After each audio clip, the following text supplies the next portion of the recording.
நமக்கெல்லாம் வழிகாட்டுவதற்கென்றே வாழ்ந்து விட்டு சென்றிருக்கின்ற, இன்றைக்கும் வாழாமல் வாழ்ந்து கொண்டிருக்கின்ற, நம் சூட்சமமாக வாழ்ந்து கொண்டிருக்கின்ற குருநாதர்களுக்குள்ளே ஒரு முனிவனை, ஒரு சித்தனை, ஒரு யோகியை சற்று வித்தியாசமாக உங்கள் முன்னாலே இன்றைக்கு நான் சிந்தித்து பார்க்க இருக்கிறேன்.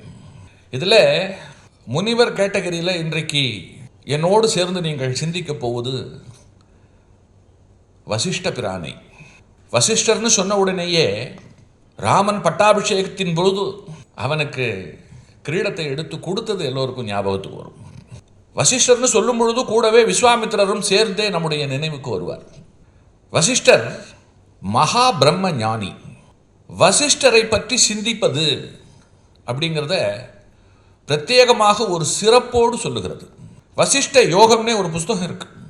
வசிஷ்டரை பற்றி சிந்திப்பது, வசிஷ்டரை பற்றி பேசுவது, வசிஷ்டரை பற்றி கேள்விப்படுவது, இது எல்லாமே 1000 பேருக்கு அன்னதானம் செய்த புண்ணியத்தை தருகின்ற ஒரு நிகழ்வு.